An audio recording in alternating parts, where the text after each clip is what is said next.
start.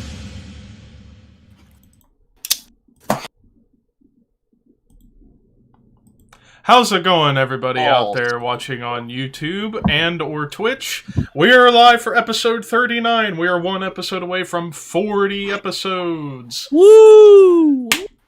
Look who's back. Look who's back. Look who's back. Back in black. Yep. Actually not. Not tonight. Nope. All I have to say is, my hole. That's all I got to say. My hole. My hole. My hole! My hole! Nope. Nia Jax becomes the Becky. This year, my hole is this year's the man. Yeah. They're gonna overdo it so much. Mm-hmm. Mm-hmm. Yep. You're gonna milk that hole for all it's worth. That means two things. Yeah, Uh, three if you're nasty.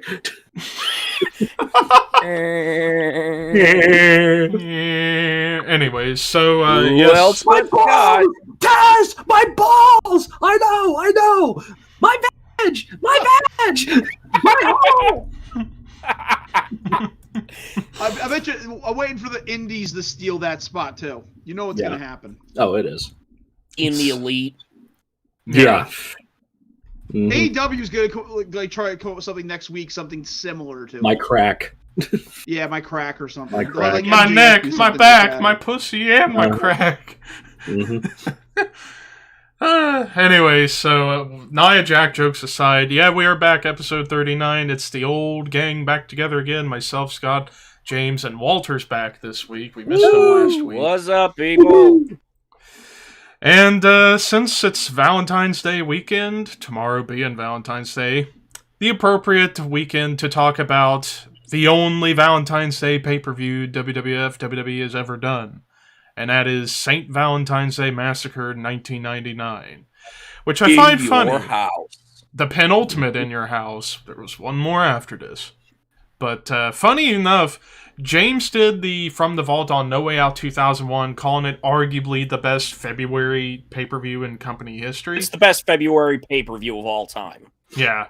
I would argue this one would be a close second because I watched the show back this morning. Oh, so many great memories came back. It was like, wow. It was awesome. We So, show called St. Valentine's Day Massacre though. yeah, That's in true. the 80s, it Clash was of a house Champions, show. Yep, Clash of Champions was called that as well. There's also a house show in '86 that the WWF ran called St. Valentine's Day Massacre. Oh, okay. You're right. Yep. Mm-hmm. But, yeah, and so with all that being said, let's get to some statistics before we get to the good shit. Because this is some good shit! Anyways. Such good shit. But, so St. Valentine's Day Massacre 1999 took place at the Pyramid in Memphis, Tennessee, which I can't believe I'm actually saying this, but now the Pyramid in Memphis is the world's largest Bass Pro Shop. And now, after I learned that fact from James when he did the From the Vault on this show 2 years ago, it makes me want to go there now. So, And I've never shopped at a Bass Pro Shop ever, but I would want to go to the Pyramid in Memphis just to be like, hey, I'm in the same place that this show took place at. yep. Mm-hmm. Absolutely. But yeah, in the Pyramid, on this night, we have an attendance of 19,082, 17,877 paid, live gate $316,618, merchandise sales of $143,215, with pay-per-view buys $450,000. So when For you a look February pay-per-view, that's amazing. Absolutely. And then when you look at the overall in the sense of 1999, so the attendance, second highest in attendance with King of the Ring being the highest. Livegate was actually second lowest, Backlash being the lowest.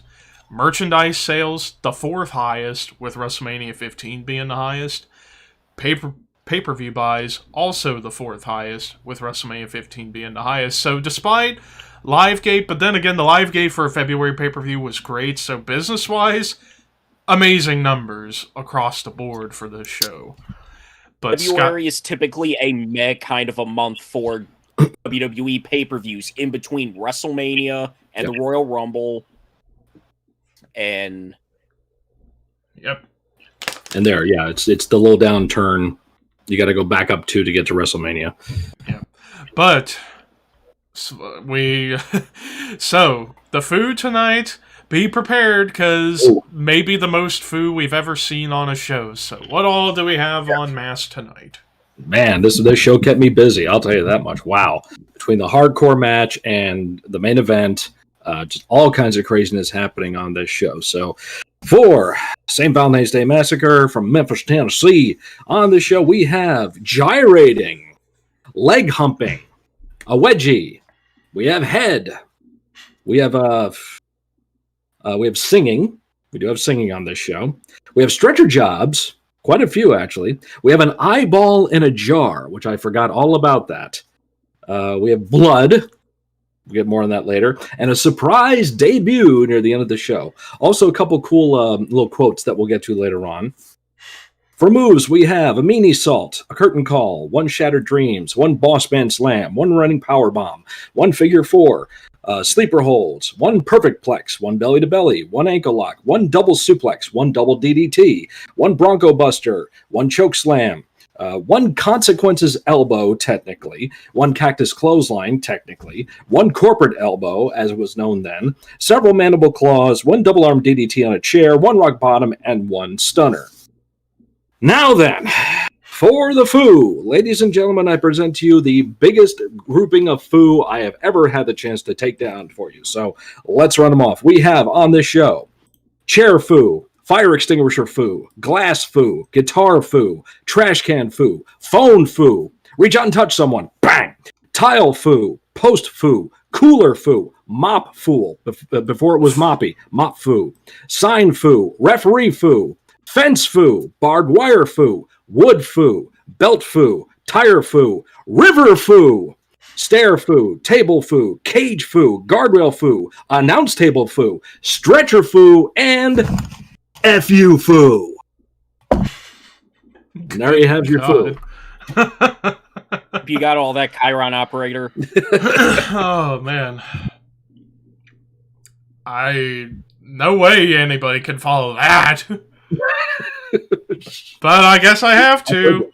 Time to get on to the show itself. So we kick things off with the Battle of Dust. We have Gold Dust versus Blue Dust, otherwise known as the Blue Meanie.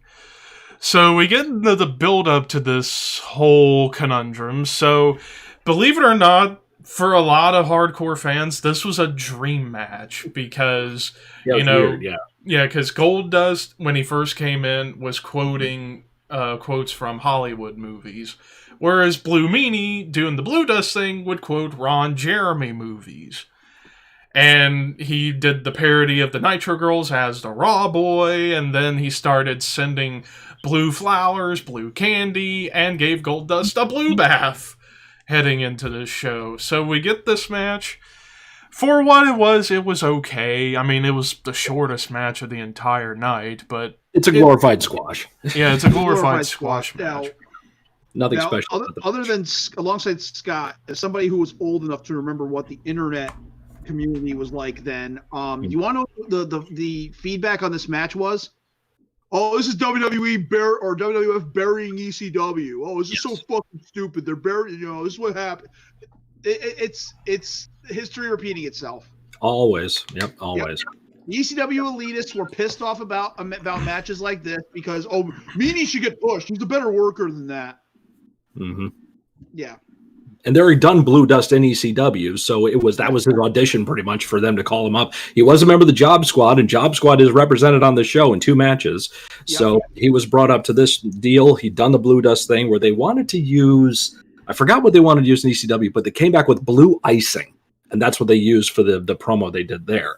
Of course, here in WWF at the time, you're going to get a much more professional makeup job, which looked a lot better and it shot better, of course. But yeah, It was just Meanie out there, get his ass kicked, do a moonsault, miss it, take a finish, go home. Pretty sure Meanie had no complaints. Meanie was get to be, was on a pay-per-view on the biggest company in the world. Yeah, and Brian was so happy for the opportunity to get it, so because he deserves it. He's a hell of a nice guy.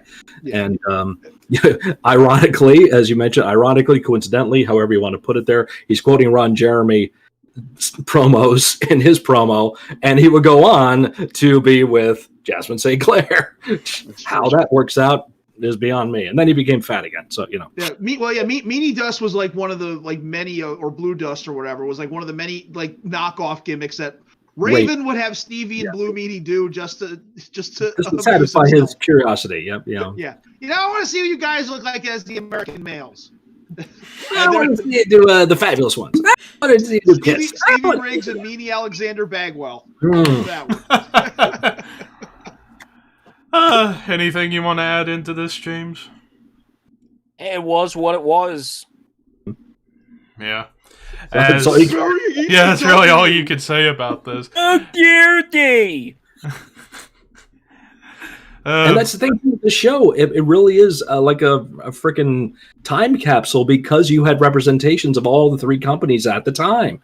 You really did. From the beginning of the show all the way to the end, you have representations of all three promotions. It's crazy to think that. Yep. But in the end, Gold Dust defeated Blue Dust with the worst curtain call ever in 3 minutes, 4 seconds, and then post-match, Shattered Dreams, all done for the Blue Dust. And then not long after this, they become an alliance. Yeah, yes. I was just about to get to that, because at WrestleMania the next month, Blue Dust was in Gold Dust corner for the IC title Meanie calls Gold Dust mommy. Yep. Okay, Mankind. Yep. Mm-hmm. But we go from that to the next match, and the first of 4 championship matches on this show for the WWF Hardcore Championship. And it's vacant because the night before on Raw Saturday night, it was Road Dogg as champion, and he got injured, so he had to vacate the title, and we get a new champion here. We get Al Snow with Head versus Bob Holly. Not yet Hardcore Holly, but he's getting there. He's in the transition. Yeah, he's in the transition of that. 2 members of the Job Squad, now they are no more. And this match, I don't care what wrestling purists have to say, this was an awesome match. Quintessential hardcore. Maybe the most famous match in the history of the belt, because of the fact that they just went everywhere. Yeah. Everywhere. It made sense. It gets crazy, it gets nutty, and stuff like that. It just was a total perfect representation of the division of the 2 guys. Al's the crown prince of hardcore, and Bob's looking for any opportunity to grab, and he grabs this one. That poor bastard went from Thurman Sparky Plug to the New Midnight to Brawl for All to Job Squad, finally getting this opportunity to really shine, and he does. Mm-hmm. Saved his career. Yeah, saved it. This extended him for almost a decade in the company. Mm-hmm. Yeah, he would be there until 2008, roughly. Somewhere around there. Yeah. Through the new ECW. That's right. He's allegedly weighs over 400 pounds. He's a nice guy, too. I will say that. Yeah, you got to meet him. Nice man. But yeah, and then we get the finish where they go outside to the Mississippi River. February in Memphis, Tennessee in the winter. Holy shit, I would not even dare to think of getting into that water during that time of the year, no matter what the case is. Wow. Ugh, I'm surprised they didn't get frostbite from this fucking match. But yeah, the finish with the chain link fence wrapped around Al, with Holly getting the pin, 1, 2, 3. New hardcore champion as Bob Holly defeated Al Snow in 9 minutes, 58 seconds. There he is. There we are. Yep. But we go from... this picture. But we go from that to... All I'm going to say about the next match is Big Boss Man defeated Midian in 6 minutes, 19 seconds. Next! That's all we got to say. Moving on. Moving on to the second Eye in of a 4. jar. Yeah. Eye in the jar. There's the eye in the jar, yeah. Moving on to the... Moving on to the second of 4 championship matches of the night for the WWF Tag Team Championships. Champions Jeff Jarrett and Owen Hart with Deborah versus challengers D'Lo Brown and Mark Henry with Ivory. So, They built this match up as this match felt mostly about Ivory and Deborah because D'Lo and Mark needed someone to counter Deborah because Deborah constantly interferes in the matches with Jarrett and Owen. So D'Lo and Mark's like, you know what? We need to get a lady to counteract Deborah and take her down if need be. And we get Ivory. And yeah, the opening promo for Mark Henry, yeah. Moving on. This is real green era Mark anyway, so you know. Yeah. It was like the first time in forever we saw Tina Ferrari. I'm like, oh my god, I haven't seen this woman in like 10 years. Hey, we know her. And you know, D'Lo shines in the promo they do in the back beforehand. It really gets to showcase some personality. And why is it that Owen and Jeff were never called Enough Piss? I never understood that. But, piss enough. That's piss enough too. You know, don't piss enough or enough piss off. I don't know. It's both their t-shirts. You know, they never wore the same shit, but they were a tag team. You know, whatever. But for a short period of time, they made a good team. Mm-hmm. Yeah, they did. Yeah, and it's so scary. Just a revelation that I had watching that match. Holy shit! 3 months later, Owen dies. Yeah. That just like puts it right in perspective. Like, oh my god, I forgot. Yeah. But there is a cool quote from Jerry Lawler on commentary during this match, where he actually says, quote, Owen isn't wrestling with shadows. Yep. Wah, wah. Yep. I remember that. Like, holy shit, he said that. But for this tag match, I thought it was a decent tag title match. Of course, Mark still being green, so D'Lo had to carry the team for this match. But Owen and Jarrett, for that short time, they were a good tag team, even though they were just thrown together. Well, then again, they had their thing going at the end of 98 with the old Blue Blazer, Steve Blackman stuff, and all that heading into Rock Bottom. So I guess it made sense for them to get together because they were always allied together. But like Scott said, hard to believe just a few months later Owen would pass. But in the end, Jeff Jarrett and Owen Hart defeated D'Lo Brown and Mark Henry in 9 minutes, 33 seconds. With a figure four, mind you. Again, another rare instance where the figure four actually wins. Mm-hmm. Yep. And fun fact, we were supposed to get a rematch of this at WrestleMania, but Mark Henry got hurt. So that's how we got that. Royal to get Test. Yep. Which is funny. It's like let's waste a whole battle. Let's waste a whole match, like a whole battle royal, just to determine the tag partner for the throwaway tag title match. Yeah, but that was the first half of the card, right there. Now we're into the second half, and this is kind of like Super Brawl, where the first half was very short, second half it gets long, but we kick this. Yeah, we kick things off for the second half with the third championship match of the night for the WWF Intercontinental Championship. Champion Ken Shamrock defending against challenger Val Venus with Ryan Shamrock and Billy Gunn as special guest referee. Ken's sister and eventual real-life girlfriend at one time. Yeah, that's why you look back at weird this. and awkward as shit. Yeah, I was just about to no experience in the business. None. Yep. She tried out as an extra. That's how she got a spot. That's it. Mm-hmm. She had no training, no experience. She was not in the business. Then she later went on to WCW and managed the Maestro. Thank you. Yep. Yep. Melody. And then after that, she got with Ken, and Ken was, but she was still going by Ryan Shamrock. Right. Yeah. Which is weird. And they're walking to the ring holding hands. She was in the corner of Ken, and I think it was Don the Predator Fry when the first match where Muda had his head shaved. No shit. Wow. Yeah. Damn. Muda and nobody. Remember Muda took that. Remember Muda comes to the ring and he's got the hood on. The big hood on. He's got the big hood on. He takes it off and he's bald. He loses it. Whole fucking crowd lost it. Yes. Yeah, it was a big fucking deal if you can imagine that. Which, by the way, 58 years old, proving he still can do it. Noah Champion, yes, the GHC Global Honored Crown Champion. The only man now to hold all three major promotions titles. Mm-hmm. Good match, too. Walt hooked me up with one for it. It was a good match. Go Shiozaki did great work. Great work on that match. Yep. We'll talk more about that later. Yeah. Talk about it later. But with Val and Ken, long match. Yeah, it went like fucking long match. Yeah, if you'd cut this match in half, it would have helped, and it also would have helped if you didn't have Billy Gunn as ref. Yeah, because Val and Shamrock had decent chemistry, and they had some good matches on Raws beforehand and all this and that. But yeah, when you make it a 15-plus minute match and Billy Gunn is the ref, not to mention the whole story was all about Ryan. Like, yeah, she's on the side of Val Venus, but yeah, she's Ken's sister. Yeah, and Billy Gunn mooned her and all this stuff. What the hell are you doing? Slap me. Slap me. Oh my god, yeah, one of two major stupid quotes of this whole night. I saw that and I'm like, yeah, either talk quieter or turn your mics down on the cameras. Talk too much. Everybody talks too much. Slap me. Fucking shit.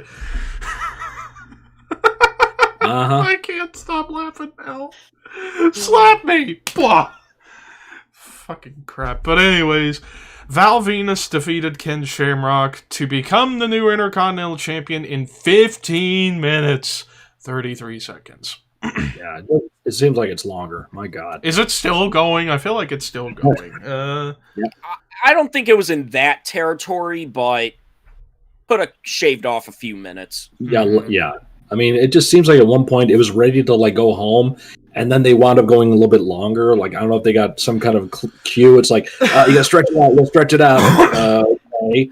And just like, all right, grab this hold. I did appreciate some of Billy Gunn's BS as a referee. Like when Val hooks Ken from behind, rolls him into that cradle, and Billy's like, oh shit, 1, 2, I didn't know it was the pinfall. Sorry.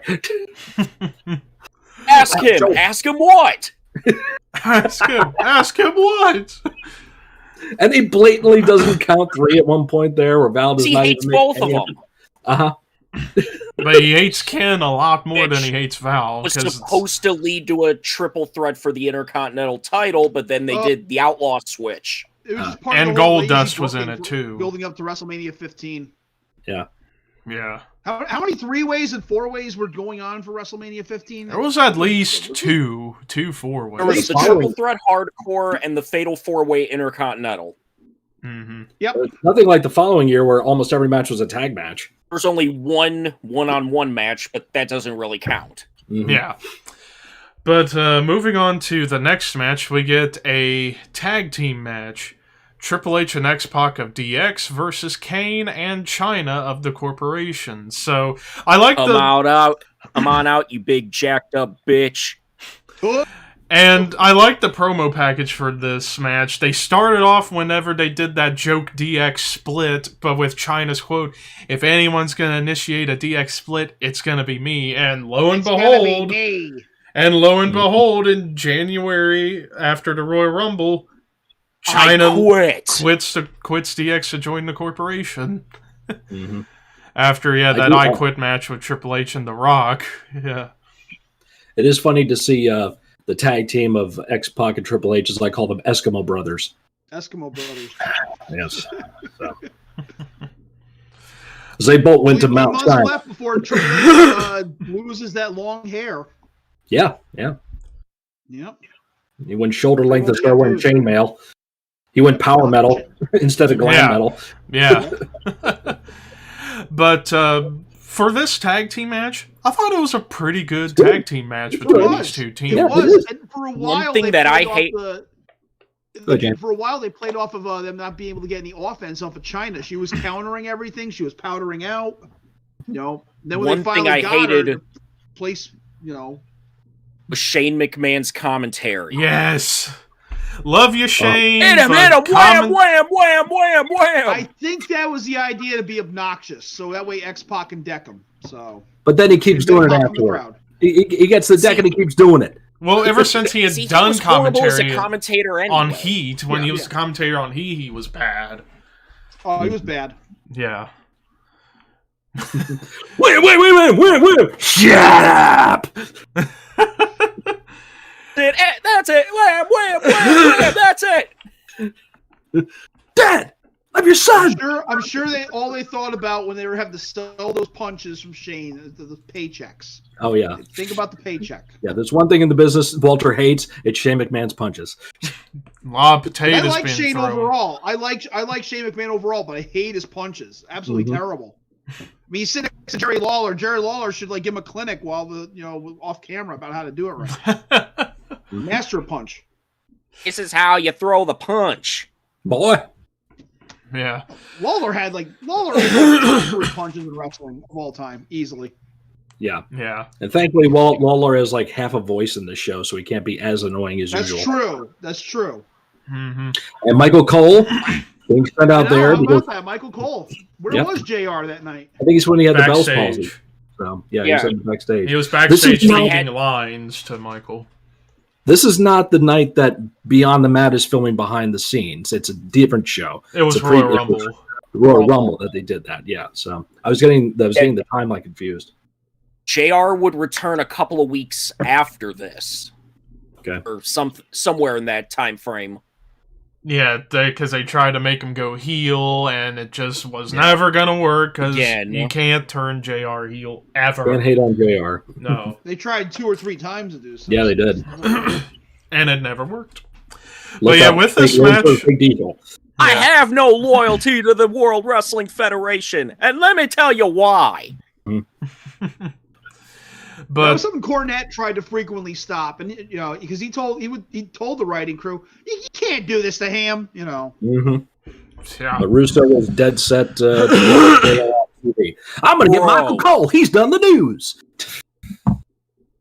Bro, you have to turn JR heel. Mm-hmm. Ridiculous. But back to the match itself. I'm a big fan of Circus Peanuts. I just found that out this week. Well, good. They suck, and so does he. So moving on. But yeah, for Chyna's first non-battle royal match, I thought she did pretty well because, like Walter said, had a counter for basically everything, sold when needed to, and Kane playing a good role in this match too. And of course, this would set up for Mania with Kane and Triple H, and Chyna joining back with DX, only to join back in the corporation with Triple H. The only brilliant swerve of WrestleMania 15, the only brilliant angle pulled off of that entire pay-per-view was that. The whole Ministry and DX switcheroo. Yep. But in the end, Chyna and Kane defeated Triple H and X-Pac in 14 minutes, 46 seconds. Now we get to the part of the show everybody talks about the most, the final 2 matches. First, the penultimate match of the show, and the last championship match. The first ever, to my knowledge, last man standing match for the WWF Championship. Mankind defending against The Rock. And of course, another great promo package going back to Survivor Series and the Deadly Games tournament, how The Rock becomes the corporate champion. Mankind all confused, like, what the hell is going on here? Rock bottom, where you get Mankind winning with the mandible claw, but Vince making up the rule that because he didn't tap out or say I quit, The Rock is still champion. And then we get the January 4th, 99 Raw, where Mankind gets the shot, gets the title, and the place goes nuts. And then, of course, Royal Rumble in that brutal I Quit match. And then, of course, with Foley claiming he never said I quit, and that they just played an audio snippet of him saying it in a promo. And then we get the halftime heat. And then we get to this match. Now, out of all the matches in the Rock-Mankind feud, this is the most forgotten about. It's like more people talk about the Deadly Games match, the Rock Bottom match, the January 4th, 99, Rumble, halftime heat. And even the next night in the ladder match, more people talk about that over this, but I feel like out of all the matches between these two during this feud, I thought this was maybe the second best match of the feud behind the I Quit match. And yeah, for the first ever Last Man Standing match, it set the stage for how this match would go in the years to come, particularly in the next year with Triple H and Jericho. But couple glaring things about this match. First, God darn it!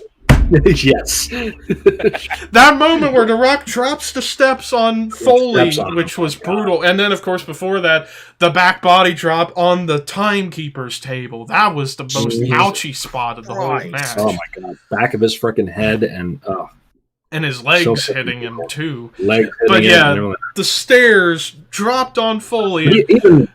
Even going back, the back suplex on the concrete when they're fighting out on the in the not the commissary area but the open area there to cut him off. Their Rock suplexes him on the floor, and he gives him the 3 suplexes on the floor later on, and just oh my god, this is when Mick is like, we get it, Mick, please stop, we don't need to see this anymore. Stop, he's already dead. Mhm. But yeah, Rock drops the stairs on Foley. God darn it! And it's like whenever I heard that, damn it, Rock! Whenever I hear that, I just wish I was there to strangle Michael Cole. Like, You wish JR was on commentary because he would have said, "God damn it!" He would have said something like more prolific. Yeah. What the hell the Rock doing? Is he trying to murder mankind? Yeah, and it's like, JR was backstage feeding Michael Cole lines. Why couldn't you have just had him out there? It's easy it's really easy to Monday morning back quarterback it, but in the heat of the moment, it's going to happen. You can't fix it. You can't make it happen on its own. So it is what it is. Yeah. But hey, that's one thing. Was there anything else though you wanted to comment about there? I thought you said 2 things. Oh yeah, and then the second glaring thing. And the reason why this match gets forgotten about, the finish was bad. So you get the finish where they both are getting up, each grab a chair, whacked each other at the same time with chairs, and they both go down. Hebner counts to 10, nobody gets up, so Mankind versus The Rock ended in a draw in 22 minutes with Mankind getting the belt, and the fans showed absolutely no mercy with this, chanting bullshit. And I don't blame them. I mean, you could have... Maybe instead of doing the ladder match next night, you could have just had The Rock win the belt here. But it is what it is. Yeah. And then Wrestling's the stretcher not out of jobs that we Yeah. got after the fact. Stretcher jobs out of the fact too. Mhm. When did The Rock eventually get the belt back? Was it The next night on Next Raw night. in the ladder Next night. match. It was? Yeah. That was for probably ratings. wanted to pop a rating. Thank you. Yes. Oh yeah, how can we But forget? At that point, they probably didn't even need to because they were so far ahead of Nitro. Well, not really so far ahead, but they were far ahead of Nitro. They didn't really need to pop a rating. Mm-hmm. Yeah. And how can we forget? And how can we forget another highlight of this match? Rock singing "SmackDown Hotel." Oh my lord! And Rock putting the microphone on at ringside, doing commentary. Rock grabbing the microphone during the match. Rock doing the singing. Just he is showcasing everything he's got there. But as much as like if you really think about it, that program elevated both guys. Yeah. You know, it really did help put Mick in a different level, and definitely elevated The Rock to a legit top guy. You know, to main event status instead of just like the guy that's like the Roman Reigns of the time that was being pushed just because of who he is and who he's related to. But he was like, no, he's proving that he belongs in that top tier here. And so yeah, and we'll talk more about this next week's episode when we do the Mick Foley episode. But I do want to say kudos to Mick. He realized where things were going. He basically figured, well, at WrestleMania it's going to be Rock Awesome, but The Rock needs something to get him on a higher level heading in. So he's like, you know what? I'll work with him. I'll make him look strong, and just go from there. And there you have it. There's some people in the company that wanted to insert Mick into the main event. Sean wanted Foley to get in at Mania for that match. They wanted because of the Rock program. out. Mm-hmm. They thought Mick had earned it because this was all supposed to set up Rock, and it was really supposed to be just this stopgap. But in the end, it actually elevated Mick more. Mm-hmm. Yeah. Yeah, I know Shawn Michaels was one of the ones who for sure wanted Foley to get in the main event and make it a triple threat. And I'm shocked now that I think about it. While it made more sense to do Rock Austin, because that was the biggest match you could do, but I am legitimately shocked they didn't just insert Foley in there for a triple threat, not just be the ref. I don't like doing multi-man main events. That is true. Here's the thing, though, the end game was Austin regaining the title.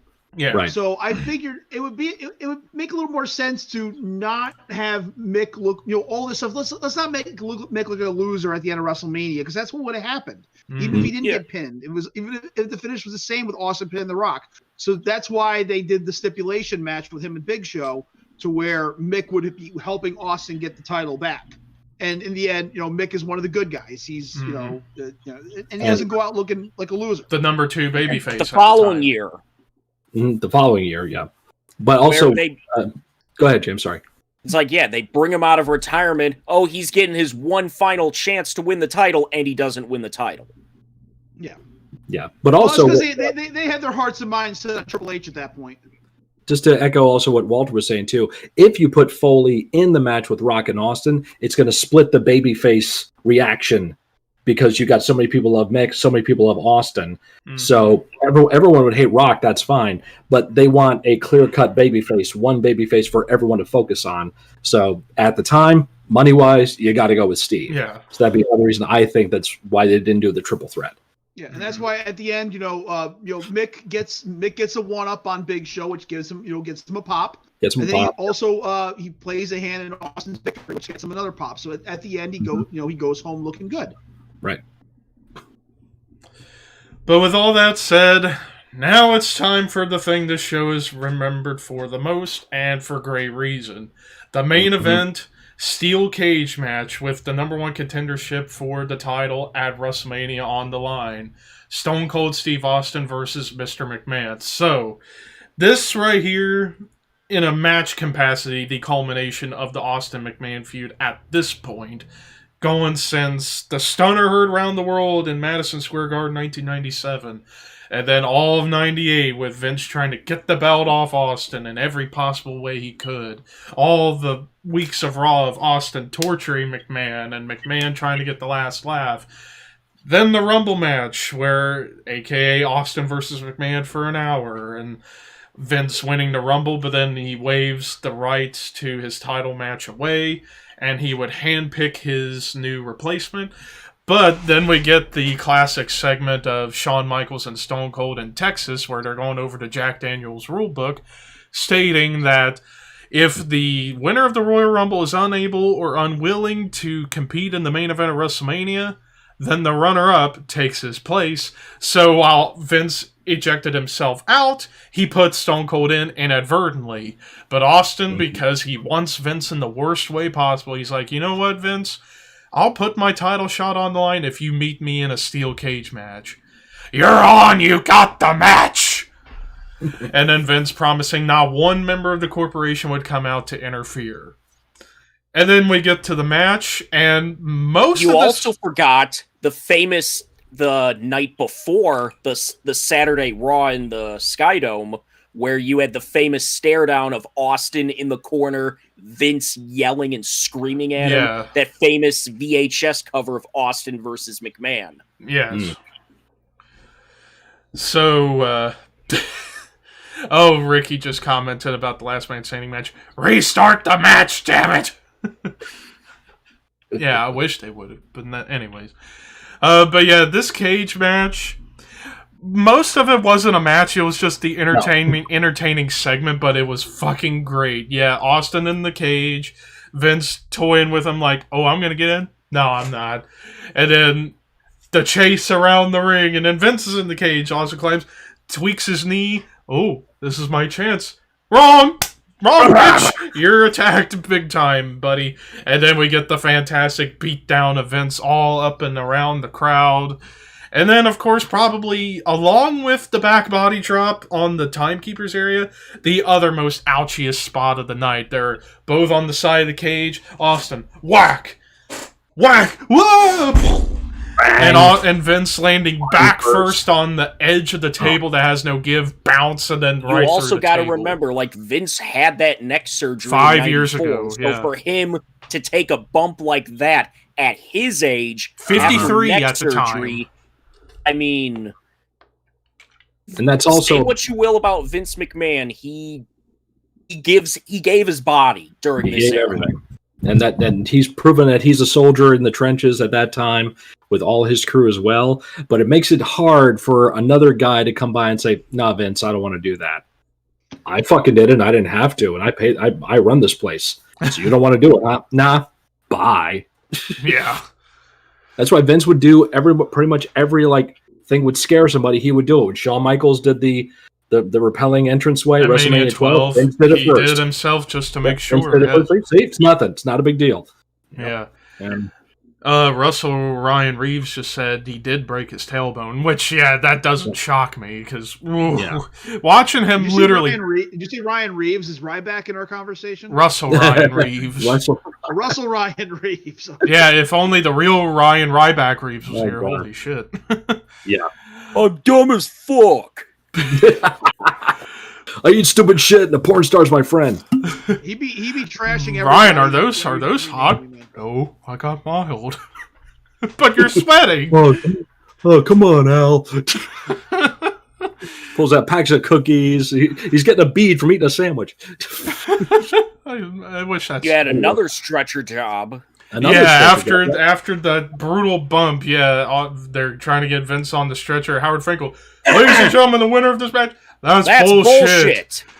And so Austin's like, "Oh, Vince, you're not gonna lose that easy." Gets out, knocks Vince off the stretcher, then right in the back with the backboard, and then into the cage they go. Then the match officially begins, quote unquote. Ding, ding. Yep. And then it just the oral assault on Vince into the cage, blade job, and then Vince bleeds, and then we get arguably the second most iconic Vince face.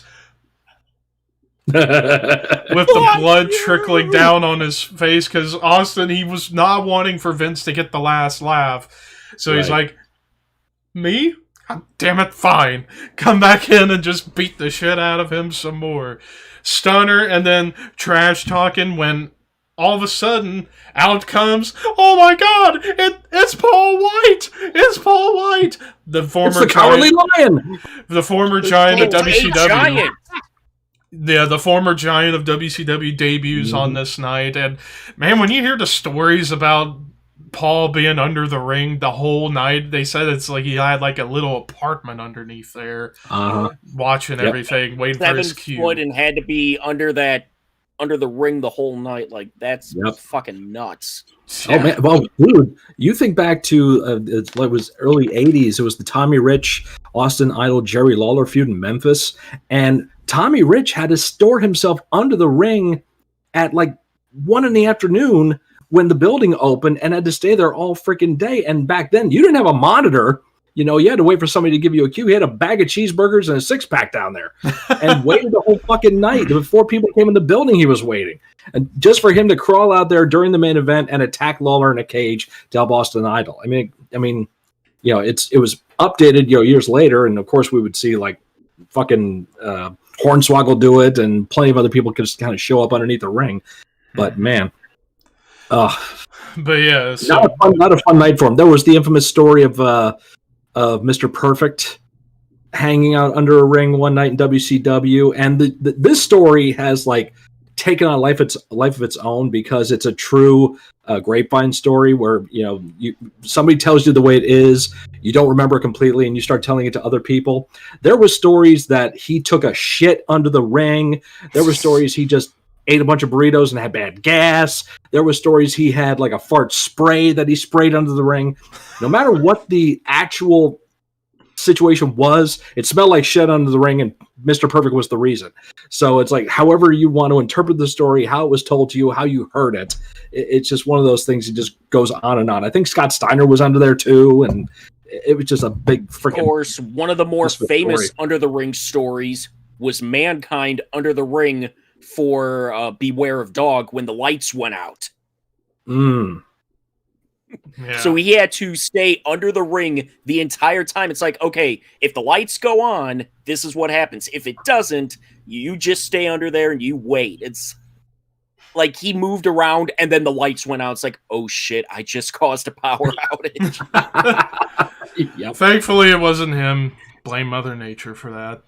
Mm-hmm. But yeah, so Paul White makes his debut from under the ring, attacks Austin, and then throws Austin into the cage, breaking it open. Austin lands on the floor. The match is over as Stone Cold Steve Austin defeated Vince McMahon in 7 minutes 56 seconds officially. Technically, even though it was more like 20 minutes. But Austin keeps his shot at Mania and is going on to face whoever the champion is heading into the show. But yeah, a solid debut for Paul White, made an impact, as even Kane said himself on the Table for Three episode with them two and Mark Henry. He says, yeah, people say I have the best debut of all time, but Big Show, yours is pretty good too. And it was a really good debut. Sadly, though... But then everything started flustering a little after that, you know? Vince slapped him at WrestleMania and made him look like a bitch. Yep. And on top of that, terrible timing, because then he gets sued by a random fan over exposing his junk or whatever the fuck. And I remember hearing about that. Yeah, I was gonna say, like, yeah, putting him in there with Foley. I mean, we also gotta have a happy ending for Foley, but it's gonna be at Big Show's expense. And I'm like, right. And the Raw before WrestleMania, he loses to Austin. Yeah. He gave away one of their big future WrestleMania matches on the Raw before WrestleMania. Yeah. Mm-hmm. Yep. Absolutely killed him. And there's the great story that Big Show told on Table for Three when he was paired up with Austin on a European tour. I forget what year it was. It was probably shortly after this. And every night, Austin is just beating the shit out of Big Show. Remember now, fucking... I remember this. It's that same episode with him, Kane, and Mark beating the shit out of him every goddamn night. And Austin's got one pair of trunks that he washed in the freaking sink every goddamn night. So it's his wrestling trunks. He didn't fuck with them. And one night, Big Show like grabbed the tights a little too hard and kind of gave him a little tear, and Austin starts popping the shit out of Big Show, like, don't mess with the fucking tights and all this stuff. Off the tights, you son of a bitch. Exactly. And finally, after all this time of getting just every night was beat, boot stunner, every night. He had enough. And Vince told him, like, why you let him... the freaking head, and Big Show just rears back, grabs Austin, and power walks him all the way to the other fucking side of the corner, out of the ring, and has him there, and is like so freaking fired up. And Austin, being the brilliant guy, he goes, "Hey boy, kid, way to fire up!" Yeah, because Vince had told him, "Why do you let him beat on you like that? You're a giant. Be a giant. Be a giant." Yeah, thank you for the advice. Did they talk about that on Austin's show? No, it was on the Table for Three with Big Show, Kane, and Mark Henry. Mark Henry and Kane. Yeah. I can see Austin off the tights. Off the tights, you son of a bitch. You told me to light a fire in your ass. I think I did. Way to fire up, kid. And then boom, you just woke right up. Like, I saw myself, oh shit, there's a 7-foot giant got me by the throat. Remember that time I got mad because you ripped my tights? Yeah. I was a mean son of a bitch back then, but you know, that's all right. Protect the business, boy. Protect the business, son. God damn. Remember when, actually, you know, you guys know the story about Balls Mahoney, like, getting in Big Show's face? Yes. Yes. And then Balls Mahoney on the way home saying, what the fuck did I just do? Big Show had people backstage that weren't wrestlers, and they were there for whatever reason. And we're here with Paul. We're with Paul. Yeah, we're Paul. Like, I don't fucking care who you're with. Get the fuck out of here. Hey, Balls, it's okay. No, it's not. Get the fuck out of here. Just start going off and yelling, I'll fuck you up and I'll beat your fucking ass. Oh, shit. And then on the way home, Balls has a moment of clarity about, oh my God. He realized that, you know, Paul could have killed him. I'm the focal point. Big Show was scary looking. I mean, for his early years, he was trim. He was especially in his WCW time. Yeah. Yes. Oh yeah. Mm-hmm. But it's like they couldn't make up their mind what they wanted to do with him when he came. Like they put him in giant underwear. We're gonna call you the Big Nasty. The Big Nasty. Big Nasty Giant. He's gonna be Titan. But anyways, so all the Great White. Oh yeah, that short time. Yeah. You're Andre the Giant Jr. But so that's St. Valentine's Day Massacre. Overall, despite a couple of missteps, This was a really fucking good pay-per-view. Definitely one of the better pay-per-views during 1999, where 1999 for pay-per-views, not that good of a year for pay-per-views, because a lot of shows in 99 were not that good. You know, Mania 15, one of the worst Manias of all time. Survivor Series, arguably the worst Survivor Series of all time. SummerSlam, not all that great. It was really like the B shows really shined during 99. This show, Backlash, Fully Loaded, No Mercy. It was like 99 was the year of the B pay-per-views. Not so much about the big crowd four. was into everything. Yeah, they're coasting at that point. They can bring whatever they did. It didn't matter at that time. It was over at the time. You know, in retrospect, yeah, you look back like, why did they do that? Why did they do that? But for its time, like you said, they're coasting. When you're hot, you can get away with anything. When you're cold, you can't do anything right. Got it. Exactly. But now on to favorite, least favorite, and the sleeper match for each of us. For me, favorite match, I'm going to give it to Mankind and The Rock in the Last Man Standing match, but Austin McMahon is so close. But I went with Mankind Rock because it was the better match, despite the finish being terrible. The least favorite, Boss Man Mideon. I mean, hell, we didn't even talk about it because why the fuck would we? And then that's the sleeper match. Yes. Ruby Poo Candy Ass. If you smell what The Rock is good. Fuck you, Vince McMahon. Fuck Know you. your role. Live, pal. Grapefruits. My hole. But anyways, and then for the damn it! Why didn't I see that coming? I never see this coming. Anyways, and what's your real sleeper match? But for my sleeper match, it's like part of me wants to give it to the hardcore title match, but because that match gets so much praise, I'm actually going to give it to China and Kane versus Triple H and X-Pac. Scott? I'm right there with you, Levi. I think my favorite match is Mankind Rock. Yeah, it's got the flat finish, but for the time, it made sense. And they both do stretcher jobs, so it's not like anybody's getting over anyway. Worst match, of course, Mideon Boss Man. And I'm right there with you, too, the sleeper match. I really love the hardcore match, but yeah, it gets a lot of attention. So I would say paralleled with it is China and Kane against the Eskimo Brothers. So I go with that.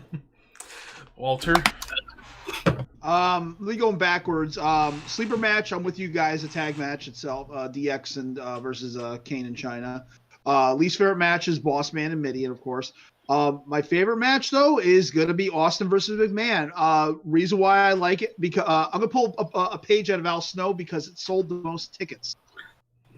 Lame excuse, brother. No, all right. Lame excuse, brother. You gotta stop using that. This is not best match, worst match. This is favorite, least favorite. So it's my favorite. If it's your favorite, yeah. Why? I didn't like the finish to Rock and Mankind. The rest of the match was fine. I think the finish kind of was inconclusive and fell flat.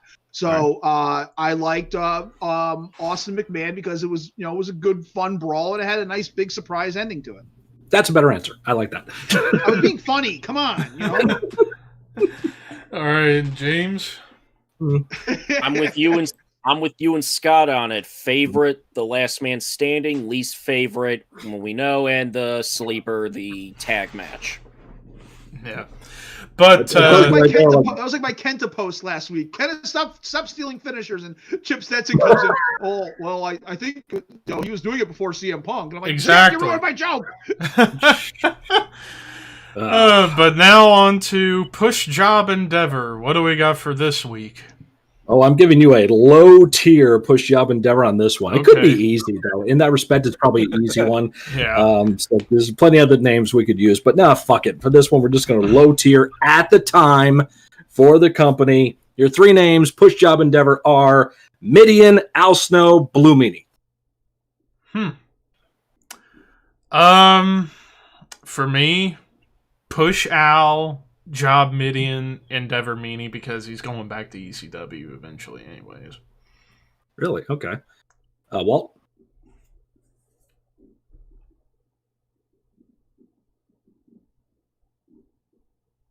He's thinking. He's got his thinking face on. I'm gonna put Job Al because that's what Al does. Mm-hmm. Yep. Okay. I'm going to endeavor. I'm gonna endeavor. I'm gonna endeavor Midian. Mm-hmm. Actually, I'm gonna endeavor Meanie because Meanie will have a home at ECW. You know, and he'll get the gangbang queen. And I'll push Midian. So you're pushing Midian. I'll push Midian. Okay. Put the European title on him. Oh, there you go. And give him a naked Midian gimmick and give him a little run. Doesn't mean push him. Oh God, no! James, that's pretty much what happened in real life. That's how it went down. James, what do you say, man? I push Al Snow, I job Midian, and I endeavor Meanie. Okay. All right, Scott. Yeah. So I'm saying for me, I'm jobbing Al because he's the job squad. I'm endeavoring Midian, and I'm pushing a Blue Meanie. I'm giving Blue Meanie a good run. He's going to team with Goldust. They're going to get the tag straps. They're going to work with Jeff Jarrett and Owen Hart for a little bit there, and they've got Deborah in their corner. You could bring in some chick from ECW, maybe Chastity or something. I think she maybe was in WCW, but still, you could bring somebody in from ECW to back them up, have the feud there or whatever, just for a little while, and then Al comes in, and Al and Meanie start teaming up and whatever, and then Al can fuck over Meanie, and Meanie goes back to ECW then.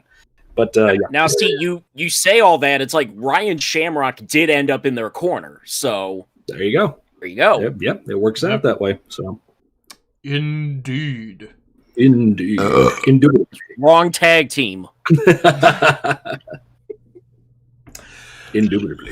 So, before we hang out with the people and answer questions, I figured I'd kind of go through. I've actually gotten a lot of episodes planned in my head. Damn burps. There went all the episodes. Yep. No, I got them. So, May 1st is going to be the 1-year anniversary special where we're going to be doing the watch along to fucking Heroes of Wrestling. Holy crap! My brain's going to die after that. Hey, you bet the channel that it's going to be the most viewed, or we're done. I never agreed to it. Shut up. There's evidence. Mm. Oh, what evidence could you possibly have, you jackass? I can't even keep a straight face, damn it. But seriously, that's going to be a fun episode. Yeah. Yeah, that is. I'm looking forward to it. Oh my god. May 1st, be there! But what's going on in between then? Reminder, next week is only our second non-review episode. We're doing a retrospective of Mick Foley from April 1st, 1996 through WrestleMania 16 of the first original WWF run, where we're going to be talking about like his best feuds, his best matches, his best promos, best moments, and everything in between, and that's going to be good. And then at the end of the month, we're going to be talking about No Way Out 2002, when the NWO debuted in the company. New World Order. Mm-hmm. I'm going to kill it! I'm going to inject it with a lethal dose of poison! NWO. And then after that episode, it's WrestleMania season. We got 6 straight episodes. WrestleMania fighting to survive. Just like that. That. Damn you, Santino. SmackDown vs. Raw 2011. WrestleMania the album 1993. How about the Run DMC WrestleMania rap? The rap, which I don't know. All it was like 10 minutes of them just going around. Going, I don't know what they said. WrestleMania. WrestleMania. So horrible. Yes. Are they waving their hands in the air and nobody cared? Nobody gave a They shit. really didn't care. Mm-hmm. I like Run DMC. Don't get me same wrong. here. I don't know what the hell that was. But anyway, so There's the Men on a Mission WrestleMania rap as well. Oh, yeah. Mm-hmm. Oh yeah. For WrestleMania 10. But Bring anyways, that WrestleMania song back just one more time. but anyways, WrestleMania 40. So after No Way Out 2002, it's WrestleMania season, 6 straight episodes on the first blah, blah, blah,